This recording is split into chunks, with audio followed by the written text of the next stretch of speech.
साथ में अधिवक्ता अरुण कुशवाहा जी जो संविधान विशेषज्ञ हैं, पटना हाई कोर्ट में इनका प्रैक्टिस और साथ साथ सुप्रीम कोर्ट में भी इनका प्रैक्टिस होता है। एक बिल आ रहा है जिसको अधिवक्ता संशोधन बिल 2025 का नाम दिया गया है। इसमें तमाम जो अधिवक्ताएं हैं इनका विरोध कर रहे हैं। ये विरोध किस चीज के लिए कर रहे हैं, हम जानना चाहेंगे अरुण कुशवाहा सर से। ये विरोध क्यों हो रहा है सर? Thank you. सबसे पहले नमो बुद्धाय, जय भीम, जय भारत। देखिए, एक कहावत है कि जब गिद्दड़ की मौत आती है तो उस शहर की तरफ भागता है। इसका मतलब ये होता है कि गिद्दड़ जब भागता है, गिद्दड़ को भागना चाहिए सुनसान तरफ ताकि कोई मारे नहीं। जब मौत आएगा तो शहर में घुसेगा, शहर में ढेर आदमी अटैक कर देता है। तो केंद्र सरकार की भी मौत आ गई है, माने केंद्र सरकार भी अब खत्म होने वाली है। तो ये वकीलों की तरफ भागा है, वकीलों के खिलाफ पंगा ले लिया। तो अंग्रेजों ने जब वकीलों के खिलाफ पंगा लिया, 200 बरस से वो अंग्रेज था। ये तो कै साल से हैं, 10 साल से हैं। तो 200 बरस से जो अंग्रेज जमा हुआ था, भारत को गुलाम बनाए हुए था, तो अंग्रेजों ने जब गांधी जैसे वकील से पंगा ले लिया, अंबेडकर जैसे वकील, पटेल जैसे, नेहरू जैसे और राजेंद्र प्रसाद जैसे वकीलों से पंगा ले लिया, तो 200 वर्षों को गुलामी के जंजीर में जकड़ा हुआ भारत में से अंग्रेज को जब भगा सकता है यहाँ का वकील, तो ये तो 7-10 बरस वाला ये लोग हैं। सर किन किन पॉइंट पे आपको आपत्ति है, बताया जाए। इनका भी माने खात्मा लगभग तय है। आपत्ति ऐसा वैसा नहीं है, पूरा भारत के संविधान को इन्होंने सर्वोटेज कर दिया है, खत्म कर दिया है। एक सामान्य नागरिक को ये अधिकार है कि जब उस पर कोई जुर्म होता है, जब उस पर कोई असंवैधानिक अटैक होते हैं राज्य सरकार के द्वारा, केंद्र सरकार के द्वारा या किसी के द्वारा, तो ये फंडामेंटल राइट है। संविधान के आर्टिकल 19 में हर नागरिक को अधिकार दिया गया है। तो वकील भी देश का नागरिक है, तो वकीलों को भी अधिकार दिया गया है कि आप शांतिपूर्ण ढंग से धरना कर सकते हैं, प्रदर्शन कर सकते हैं, कार्य का बहिष्कार कर सकते हैं। ये भारत के संविधान के आर्टिकल 19 जो कि फंडामेंटल राइट है, जिसको कोई नहीं रोक सकता। और वैसे अधिकार को ही कह रहे हैं कि वकील कोई जो है बहिष्कार नहीं करेगा, कोई धरना नहीं देगा, कोई प्रदर्शन नहीं करेगा, किसी तरह से वो माने एक तरह से उनके मौलिक अधिकार को पूरी तरह से छीन लिया जाएगा। तो ये बिल्कुल असंवैधानिक काम है, इसलिए वकील लोग रोड पर खड़ा है। आज पूरा देश का वकील उबल रहा है। 3-4 गो वकील उबल गया था तो अंग्रेजों को भाग जाना पड़ा।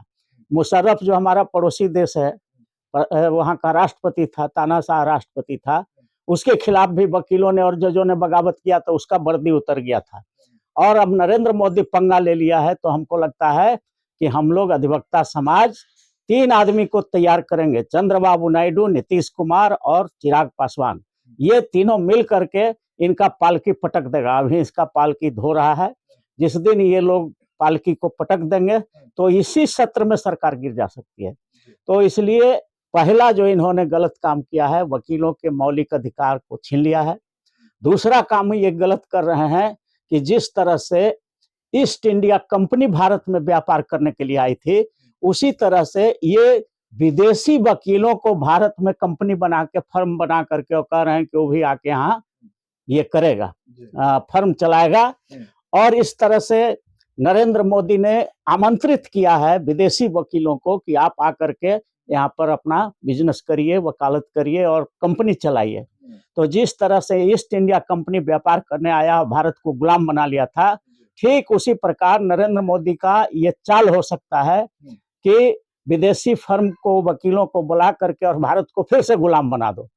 ये लोग इतने शातिर हैं कि अगर इनके माइंड में है कि हम नहीं रहें तो भारत गुलाम हो जाए तो वो बढ़िया है, लेकिन राज हम ही लोग करेंगे। तो इन लोगों का मनसा बहुत बुरा है।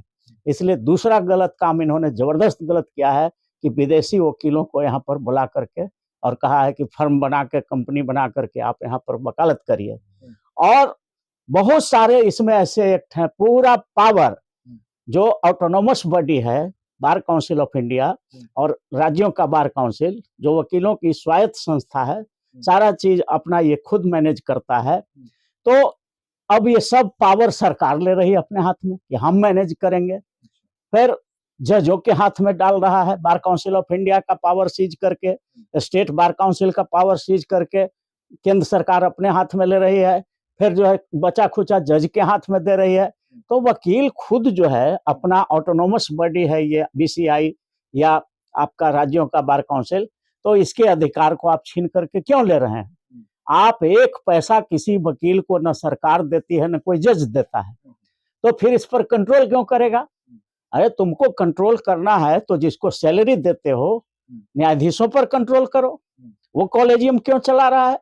सुप्रीम कोर्ट हाई कोर्ट के जजेस की बहाली असंवैधानिक तरीके से हो रहा है, 93 से हो रहा है। संविधान का आर्टिकल 1 से 395 तक पढ़ जाइए, कहीं कॉलेजियम नहीं है, तो वो कॉलेजियम चल रहा है, उस पर इसका ध्यान नहीं है।